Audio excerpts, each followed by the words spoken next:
جارەکەەکانی ڕێژا و دەست پێدەکەین پاشانسنەوەی پێیپەرێک بەلای دەستەکەی کۆمەڵایەتی کە ئامادەکراوە دواتر پێی بۆچوونی وەزارەتی کاروباری کۆمەڵایەتی لەلایەن نوێنەری بەڕێز کاکۆگێر کە ڕسوو لە وەزارەتی کارەخێنەوە پاشان ڕوتوبێکی بەشداروان دەست پێدەکەین دواتر پانەوەی دووەمان هەیە ڕوتوبی بەشداروان دەخێنەوە ئێستش داوا لە بەڕێز بەڕێز دەسۆز زەنگیانە بەڕێبەری ڕێکخراوی دابین دەکەین بفەر بۆ پێشکەشکردنی سنەوەی کارە چارەسەرەکانی ڕێکخراو.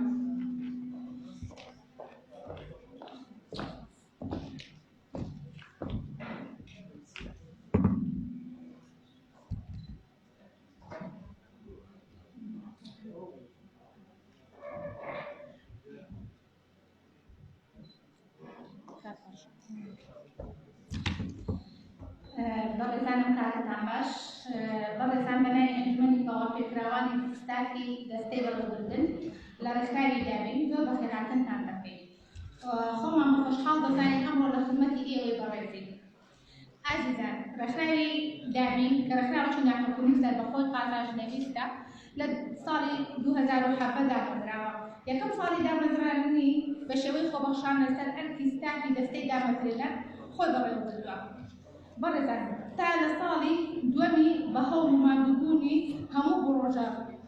پاڵپشتی ژنانی لە سیاسەت پرۆژەیەکی لە ڕێکخراوی سندوق نیشتیمانی بۆ دیموکراتی نێردی ئەمریکی وەرگرتووە. تا ئێستا لەگەڵ ئەم ڕێکخراوە بۆ ماوەی 3 ساڵە ئێمە بەردەوامین. ڕێکخراو لە ماوەی 4 ساڵی دامەزراندنی چەندین پرۆژەی لە بواری جیاجا ئیشی لەسەر کردووە. یەک لەوانە بەشداری سیاسی ژنان، پاڵپشتی کرێکار، هەرسانکردنی سێکسی لە شوێنی کارکردن لەگەڵ دۆلەری نێودەوڵەتیەکان ئەنجامی داوە.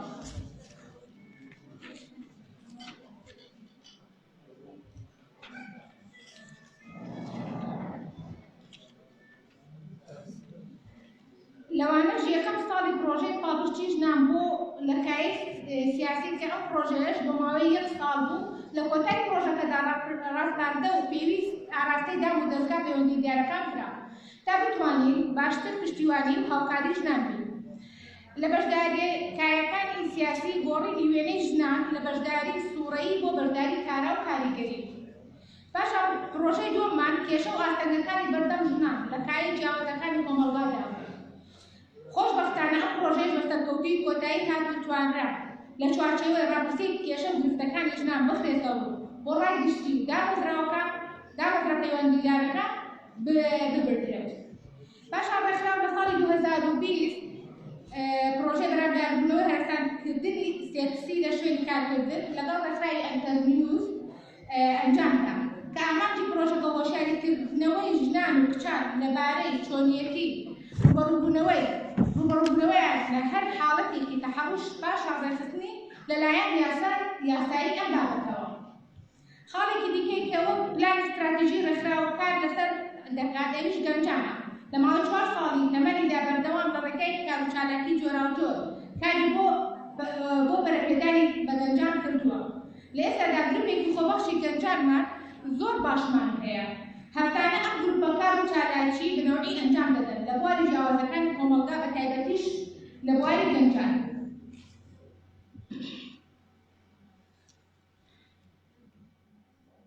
لە ماوەی ئێستاش بەشێک لەو گەنجانە لێرن ئامادەن خۆشحاڵن کاتوانیمانە خزمەتێکی بچووکیش بێت بە گەنجەکانمان گیانی بێت. سێکتەرێکی دیکەی ڕێکخراو کاری لەسەر کردووە بابەتی ئازادی ڕادەربڕینە سەروەری یاسا.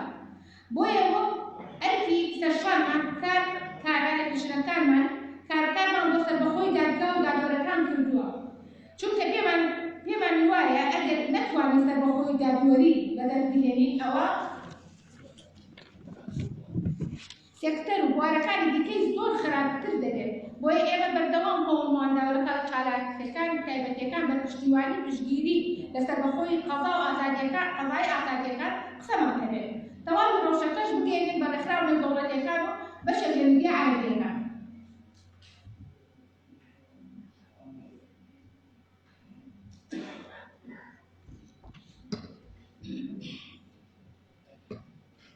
بەڕێزان ئێمە لە ڕێکخراوی دابین پێمان وایە کارکردن لە بواری جیاوازەکانی کۆمەڵگەی مەدەنی کاتەکان زیاتر پێویسترا وەرگرنگترا. ئەمەش بەهۆی ضرورەتی دۆخەکە خراپی ڕۆژی کۆمەڵگا بەهۆی سێکتەرەکانی بە تایبەتی ژینگەی کاری ڕێکخراوەیەکان لە هەمووان زیاتریش پێویستە بەکارکردن و ڕاستکردنەوەی زیاتر هەیە. هەر بۆیە لە پاڵ کارکردنی پێکەوەی پێویستمان بەڕەخنەگرتنە لە خۆمان ناتوانین تا بتوانین ڕۆژی ڕێکخراوەکان باشتر بکەین. زیاتر ئێستاش توانای خۆمان بخەینەگە بۆ دەرباسکردنی کۆمەڵگا لەو دۆخە خراپی ئێستا لەسەر دەستی حکومڕانێکی ناتەندروست تێکەوتووە. بۆ دەستپێکی ئەم هەنگاوەش ئێمە لای خۆمانەوە هەوڵمان داوە ئامادەی هەموو کارێکی گرنگ و کاریگەری لە بواری کۆمەلگای مەدەنی ئامادەی ئەم کارە بکەین لەگەڵیان. ئێکێک لەم بوارانەی دەتوانین سەر جددیشی لەسەر بکەین بتوانین خزمەتێک بگەێنین کارکردن لە بواری کرێکاران کارمەندانی کارتی تایبەتە. بۆیە ئێمە ئەمڕۆ لەم کۆنفرانسە تایبەتە بە قسەکردن لەبارەی مافی کرێکاران لە کار و دەستەبەری کۆمەڵایەتی کە ئەمە بابەتی کۆمەڵگەکەی سەرەکی کۆمەڵگایە و ئێستا دەبەتەی ئەو ڕاپرسیە و توێژینانەی ئێمە لە چوارچێوەی پرۆژەکەماندا ئەنجاممان داوە لە خراپترین دۆخدایە. ئەمەش باڵندەری بەهێز بۆ ئەوە بتوانین لە دەرەوەی هەموو جۆرە ئینتیمایەکی حیزبی کاری جددیتری بۆ بکرێت، چ لەسەر ئاستی باڵای حکوومەتی هەرێم و چ لەسەر ئاستی یەکێتی و سەردیکا پیشەیەکانی کرێکاران و چ لەسەر ئاستی تا کە هۆکارێکی دیکەی بۆ دەرباسکردنی باشترکردنی ئەم دۆخە. بۆیە ئێمە ئەمڕۆ لە چوارچێوەی ئەم راپۆرتەی ئەنجاممانداوە بە شێوەیەکی گرفت هێشتوانەتەوە تا بتوانین سوود لە بۆچوون و سەرنجی ئێوەی بەڕێز وەربگرین تا تەواوی بەرهەمی کۆی پرۆژەکە دەوڵەمەندتر بکرێت پاشان ئاڕاستەی لایەنە پەیوەندیدار بکرێت. جارێکی تر بەخێرهاتنی سوپاس بۆ ئامادەبوونتان چاوەڕێی دید و سەرنجەکان دەبین بۆ دەوڵەمەندکردنی ڕۆژی کرێکاران و کارمەندانی کارتی تایبەت. زۆر سوپاس بۆش. سوپاس بۆ ئامادەبوونی دەڕێڕاکارەکانش.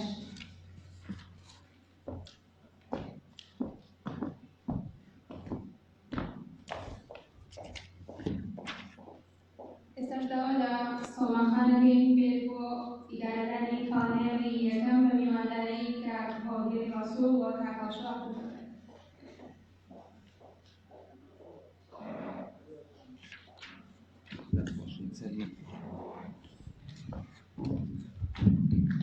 سماحة بالنسبة لكم فرمي.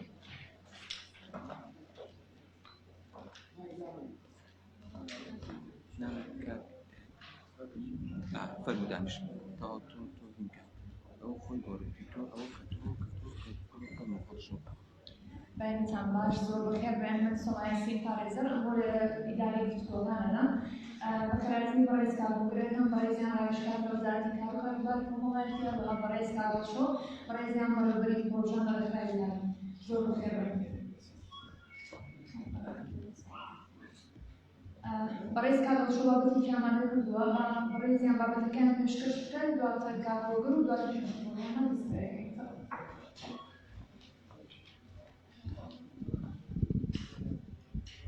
بەڕێزان باینتان باش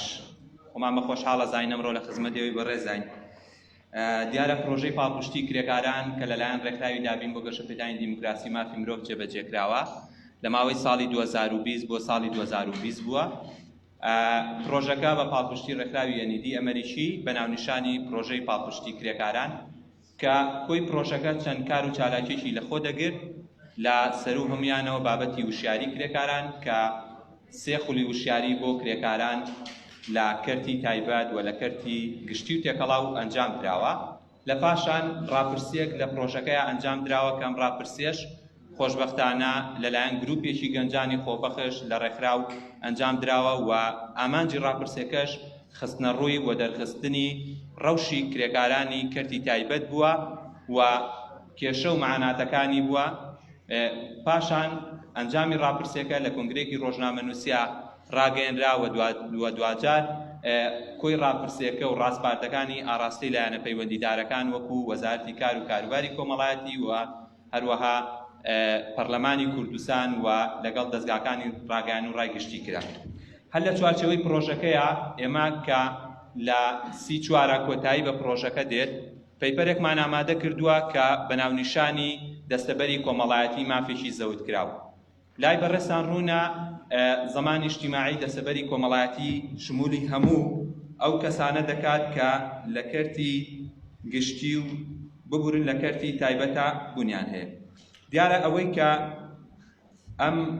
پەیپەرە ئامانجی بووە ئەوە بووە کە چۆن ئێمە وا بکەین بزانین کێشە و گرفتەکانی دەسەبەری کۆمەڵایەتی لە چه ئاستێکایە، ئایا کێشەکە لە ناوەڕۆکی یاساکانایە و یاخود کێشە لە ئاسی جێبەجێکردنەکەیە. پەیپەرەکە ئێمە لە چەند بەشێک پێگاتووە کە بە دەواازە و پێشەکی دەست پێ دەکات و پاشان پاڵپشتێ نێودەوڵەتیەکان لە مواسقی نێودەوڵەتی جارنامەی جیهانی مافەکانی مرۆڤ و پەیماننامەی مافە ئابووری و کۆمەڵایەتیەکان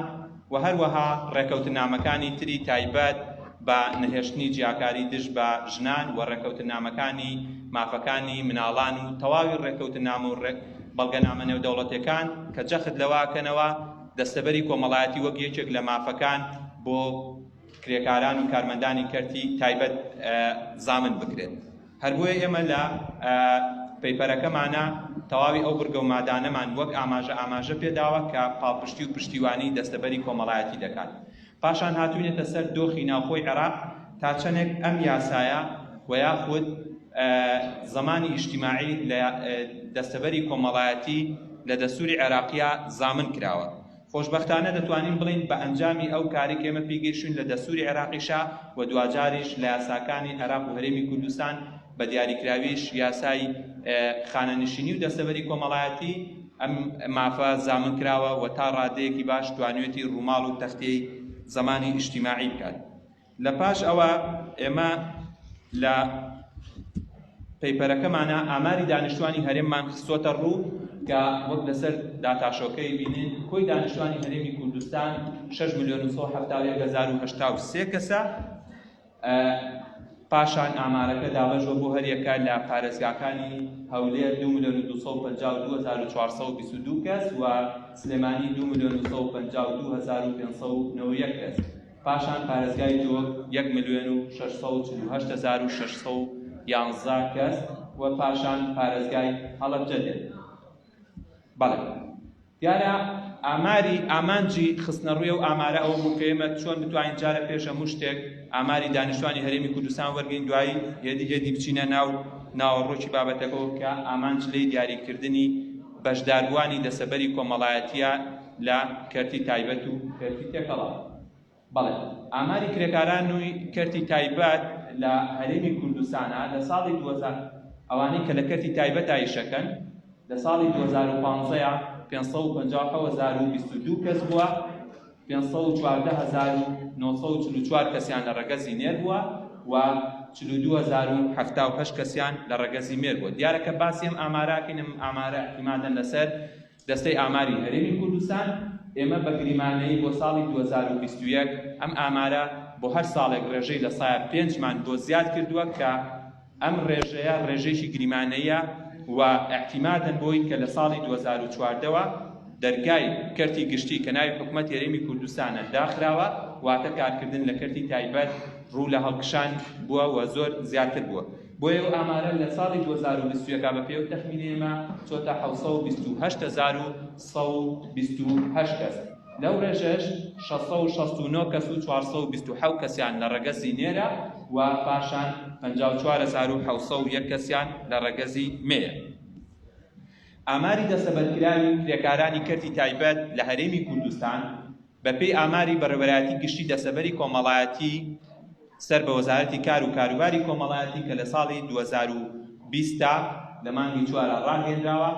101,000 کەس لە بەڕێوەبەرایەتی گشتی خانەنشینی و دەستەبەری کۆمەڵایەتی تۆمار کراوە و ئەمانە هاوبەشیان هەیە لە دەستەبەری کۆمەڵایەتی. دیارە کە باس لەوەکەی 101,000ەکە تەنها باسمان لە کرێکاری خۆماڵی کردووە، چۆن ئامارەکەشمان لە دەستەی ئاماری هەرێمی کوردستان تەنها احتیمادمان لەسەر کرێکاری خۆماڵی کردوواتە کرێکاری بیانی و کرێکار هەتاوەکو ڕێکخراوەکان NGOکان و دەستگاکانی میدیا نەچۆتە ناو ئەو ئامارەوە. پاشان لەو ڕێژەیە ئەگەر ئێمە ڕێژەی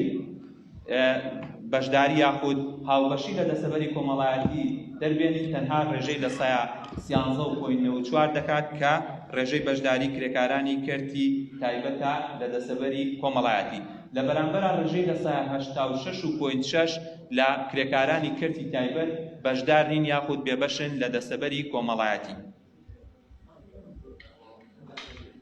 طبیعی ئەو ئامارەش یاخود دەتوانین بڵێن دابەشبوونی ئەو ئامارە بەسەر پارێزگاکانی هەرێمی کوردستان بەو شێوەیە کە 248,977 کەسیان لە پارێزگای هەولێرە کە لەو ڕێژەش 235,000یان لە ڕەگەزی نێرە و 13,657 کەسیان لە ڕەگەزی مێ. پارێزگای سلێمانی 327,594 کەسە و لەو ڕێژەش 289,034 کەسیان لە ڕەگەزی نێرە و 38,561 کەسیان لە ڕەگەزی مێ. پاشان پارێزگای دهۆگیا کە 147,000 و لەو ڕێژەیەش 145,000یان لە ڕەگەزی نێرە و 2,481 کەسیان لە ڕەگەزی مێ. طبیعی ژماری کرێکارانی دەستە بەرکراو ئەگەر ئێمە بین لەسەر ئاستی پارێزگاکان، پارێزگای سلێمانی و هەڵەبجە و ئیدارەکانی گەرمیان و ڕاپەڕینکردنەوە وەرگری، لە پارێزگای سلێمانی ڕێژەی کرێکارانی دەستە بەرکراو بە هەردوو ڕەگەز تەنها کرێکارانی خۆماڵی باز دەکەین 39,199 کەسە، لەو ڕێژەیەش 31,447 کەسیان لە ڕەگەزی نێرە لە بەرامبەر 7,752 کەسیان لە ڕەگەزی مێ. ڕێژەی بەشداری کرێکاران ئەگەر ببینی لە 39,199 باسمان کرد کە ئەم کرێکارانە دەستەبەر کراون،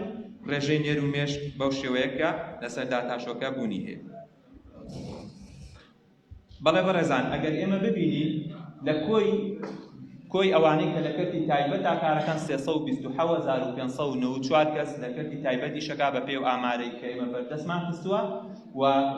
لە کۆی ئەو ژمارەیەش تەنها 39,000 کەسیان دەستەبەر کراوەمە لەسەر ئاستی پارێزگای سلێمانی، کەواتە تەنها ڕێژەی لە 11 چەند پۆینتێک لە کۆی کرێکاران و کارمەندانی کردی تایبەت بەشدارن یاخود سوودمەندن لە دەستەبەری کۆمەڵایەتی. بەڕێزان ئێمە لە کۆی ئەم پەیپەری کە ئامادەمان کردو ئەو ژمارانەی کە خراە ڕوو ئەویش ئەوەیە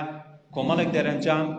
دەربکەین و لە پاشان کۆمەڵێک ڕاستپارتە ئاراستی لایانی پەیوەندیدار بکەین، چونکە دوجار لە ڕاستی ئەمە دەرفەت و کاتی ئەومانی ئەگەرنا ئەم پەیپەرە بۆ خۆی لە چوارچێوەی توێژینەوەی زۆر دوور و درێژایە پاش ئەم پەیپەرمانە دەکردەوە دەرفەتی ئەومانەیە کە مەسەلەن ناساندن یاخود تعریفات بۆ دەستەبەری کۆمەڵایەتیەکەین کە هەم لە ناوڕۆکی پەیپەرەکە هەیە هەمیش لە توێژینەوەکە هەیە. سەرنجام ئێمە لە ئەنجامی ئەو کارەمان یاخود ئەو پەیپەرەکە ئامادە کراوە کە کۆمەڵێک دەرەنجاممان دەرکردووە کە ئاراستی لایانی پەیوەندیدار هەرێکە لە وەزارەتی کار و کاروباری کۆمەڵایەتی و خودی سەندیکاکانی کرێکاران کە لایەنێکی تر و بەشدارێکی ترن پەیوەندیدار بە پارێزراوی مافی کرێکاران دەکەین و پاشان بەشێکی تری بۆ ئاستی پەرلەمانی کوردستان. یەکێ لەو دەرەنجامانی کە پەیپەرەکەی ئێمە پێی گەیشت ئەوەیە دەستەبەری کۆمەڵایەتی لە هەرێمی کوردستانە تا ڕادەیەکی باش و لە ڕووی ڕوانگەی نێودەوڵەتیەوە پاڵپشتی و پشتیوانێکی بەهێزی هەیە و زۆربەی زۆری مواسقە نێودەوڵەتەکان جەخت لەوە دەکاتەوە کە دەبێت وڵاتان پابند بن بە ئەم مافە وەزامنی ئەم مافە بکەن لە دەستور و یاسا کارپێکراوەکانی خۆیانە. خاڵێکی تر و دەرەنجامێکی تر کە پەیپەرەکەمان پێی گەیشتەوەیە کێشەی سەرەکی لە دەستەبەری کۆمەڵایەتی لە هەرێمی کوردستانە کێشە لە جێبەجێ نەکردنی ناوەڕۆکی یاساکەیە کە بە یاسای خانەنشینی ژمارە 37 ناسراوە خانەنشینی و دەستەبەری کۆمەڵایەتی. خاڵێکی تر وە دەرەنجامێکی تر کە ئێمە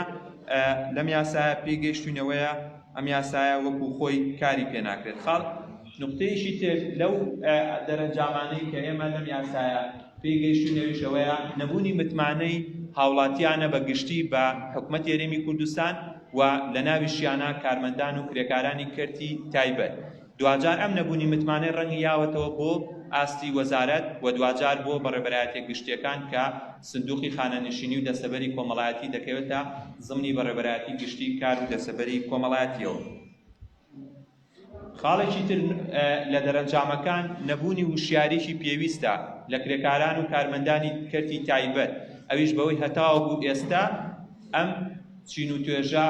باش لە ئاگاییان لەو یاسایە نییە یاخود لەو مافە نییە کە یاسا بۆی زامن کراون. طبیعی ئەمە تا ڕادەیەک بۆ ئاستی کۆمەڵگایی نوخبەیی و ڕێکخراوەکان خۆیان و خودی دەستگا میدیاییەکانیش ڕاست و دروستە ئەویشە بە خودی پارتە سیاسەکانیشەوە ئەویشەوەیە کە تاوەکو ئێستا پێیان وایە بابەتی زمانی ئیجتیماعی مافێک نییە بۆ کرێکار کە ملزەم بێ واتە ئیلتیزامی بێت بەڵکو بە پێچەوانەوە وشیاری یاخود ئاگایەکی ئەو تویان نییە کە لە ئاستی پێویستا بێت بتوانن لە ناوەڕۆژی یاساکە و لە ئامانجی یاساکە و لە بڕگە و مادەکانی یاساکە بگەن بۆیە ئەمە یەکێکی ترە لەو خاڵانەی کە هۆکارە بۆ جێبەجێنەبوونی یاساکە بەو شێوەیە کە ئێستا هەیە لە بەشی ڕاستپاردەکانە کە ئێمە خستومانەتە ڕوو کۆمەڵێک ڕاستپاردەمان خستۆتە ڕوو کە لەسەر و هەمویانەوە کە ئەم بۆ جێبەجێکردنی ئەم یاسایە و بۆ بەدیهێنانی ژینگەیەکی زامنکرا و دڵنیایی بۆ کرێکاران و کارمەندانی کەرتی تایبەت پێویستمان بە پلانێکی استراتیجی هەیە کە لەسەر ئاسی باڵای حکوومەت هێرێمی کوردستان بێت چونکە هەتاوەکو ئێستا ئەوەی ئێمە لەم کارە و لە کاری یەک ساڵی ڕابردوومانە هەستمان پێکردووە ئەم پرسە نەبووتە پرسێکی گرنگ و بایەخپێدرا و لەسەر ئاسی باڵای حکوومەت هێرێمی کوردستان ئەگەر دیقەتیش بن لە لێدوان و بەرنامە و کارنامە و بەرنامەی حکوومەت هێرێمی کوردستان لە کەمترین شوێن و بڕگەدا بەلای ئەم خاڵەدا چووە لە کاتێکە زۆرینەی لێدوانەکانیان باس لەوەکەن کە کەرتی تایبەت دەبوژێنەوە بەڵام لە پاڵ بوژانەوەی کەرتی تایبەتە زامنی مافی کرێکاران لە دەسەبەری کۆمەڵایەتی هیچ قسەیەک یاخود هیچ لێدوان و وتەیەکی لەسەر نییە کە ئێمە بۆیە بۆ چارەسەر پێویستمان بەوەیە کە پلانێکی استراتیجی لەسەر ئاستی باڵای حکوومەت هێرێمی کوردستان هەبێت پاشان ئەم پلانە دابەزێتە سەر ئاستی وەزارەتی کار و کاروباری کۆمەڵایەتی کە بتوانێت پلانی استراتیجی هەبێت بۆ جێبەجێکردنی یاسای خانەنشینی و دەسەبەری کۆمەڵایەتی کە تێیدا بەشداریکردن و هاوبەشیکردنی کرێکارانە لە سندوقی خانەنشین پاشان خاڵێکی تر و بڕگەیەکی تر لە ڕاستپاردەکان کە ئێمە لە دەرەنجامی ئەم پەیپەرە پێگەیشتوین ئەوەیە کە وەزارەت بە هەمانگی ڕێکخراوەکانی کۆمەڵی مەدەنی و بە هەمانگی دەستگاکانی ڕاگەیاندن حەملەی وشیاری زۆر جددیتر زۆر فراوانتر لەوەی ئێستا هەیە ئەنجام بدرێت چونکە وەکو یەکێک لە دەرەنجامەکان پێگەیشتوین ئەوەیە کە تاوەکو ئێستا وشیاریی ئەو تۆی لە ئاستی پێویستانیە لەسەر یاسای خانەنشینی و دەسەبەری کۆمەڵایەتی خاڵێکی تر بڕگەیەکی تر کە وەکو ڕاستپاردە پێگەیشتنەوەیە ڕێکاری توند بەرامبەر یاسایی توند بەرامبەر هەموو ئەو خاوەنکارانە بگیرێتە بەر کە بە شێوەیەک لە شێوەکان خۆیان لە هاوبەشیکردنی کرێکاران و کارمەندانی کەرتی تایبەت دەدزنەوە یاخود التیزامی پێوە ناکەن بۆیە پێمان وایە ئەگەر بەهاتایە و وەزارەتی کار و کاروباری کۆمەڵایەتی لە زمنیا بەڕێوەبەرایەتی گشتی و دام و دەستگاکانی تایبەت بە دەسەبەری کۆمەڵایەتی ڕێکارێکی زۆر باش و ئیداری توندیان بگرتایەتە بەر ئەوە ئێستا ڕێژەکە بەو شێوەی ئێستا نەبوو تەنها لەسەر ئاسی پارێزگای سلێمانیە کە نزیک بە 40,000 کەس لە دەسەبەری کۆمەڵایەتی بەشدارە ئەمە لە کاتێکە کە تەنها لە سنووری پارێزگای سلێمانیە 6,050 کۆمپانیا لەم پارێزگایە تۆمار کراوە ئەگەر بێت و بە گریمانەیش دایی بنیت هەر کۆمپانیایەک بە 10 کرێکاری بۆ دابنێت زیاتر لە نزیک بە 70,000 کرێکارەکان ئەگەر وایە بۆ بەڕێوەبەرایەتیەکانی دەسەبەری کۆمەڵایەتی و خودی وەزارەتی کاروباری کۆمەڵایەتی نایانتوانیوە تەنانەت کرێکاران و کارمەندانی کەرتی تایبەتی کۆمپانیا باڵاکانیش لە هەرێمی کوردستان بۆ بە دیاریکراویش لەم سنوورە تۆمار بکەن و ئیلزامیان کەن بە هاوبەشیکردنیان لە زمانی ئیجتیماعی کە دەتوانێت ببێتە پاڵنەرێک و خاڵێک بۆ بژانەوەی زیاتری کەرتی تایبەت خاڵێکی تر و دەرەنجامی ڕاستپاردەیەکی تر ئەوەیە کە پرسی کۆکردنەوە و ڕێخستنی دەسەبەری کۆمەڵایەتی کە ئەمە تا ڕادەیەک ئێمە هێشتومانەتەوە بۆ گفتوگۆی ئێوەی بەڕێز وەکو کۆی پەیپەرەکەمان چۆن هێشتۆتەوە چکە دوجار ئەمە متفقم لەوەی کە زۆرێک لە بۆچوونەکان دوجار لە گفتوگۆ و پرسی ئێوەی بەڕێزدا باس لەو کە ئەمە نظامی حکوومەتەکە دیاری دەکات سۆشیالیا سەرمایەداری یاخود هەریەکێ لەو سیستەمانی تر کە ئەمان هێشتۆتەوە تا چەندێک بزانین لایانی ئیجابیات و سلبیاتی کە ئێمە بۆ خۆمان ئەمەمان وەکووتمان چۆن هەر لە ڕیزبەندەکە کۆتا خاڵمان ناوەتێ بۆ هێشتومان تۆ بزانین گفتوگۆکانی ئێوە بە چه ئاڕاستەیەکە تاوەکو ئەویش ئەوەیە ڕێخستن و پرسی دەسەبەری کۆمەڵایەتی لەبری وەزارەتی کاروباری کۆمەڵایەتی و ئەنجومەنی دیاریکراو کە بەپێی یاساکە سپاردوێتی پێیان ئێمە بیسپێرین بە کەرتی تایبەت کە ئەمە یەکێکی ترە لە جەدەلەکان دوجار بەڕێزانم پەیپەرەی ئێمە ئەم راپۆرتەی ئێمە بە گرافت هێشتومانێتەوە واتە بە ڕەشنووس هێشتومانێتەوە بۆ ئەوەی سوود لە دید و سەرنج و بۆچوونەکانی ئێوەی بەڕێز وەربگرین پاشان جارێکی تر سیاقی بکەینەوە پیا بچینەوە سوپاسانەکەین هەر سەرنجێ هەر بۆچوونێک هەبێت لەسەر پەیپەرەکە بۆی ئێمە بتوانین لە دوای کۆنفرانسەکە جارێکی تر پیاچوونەوەی پیا بکەین و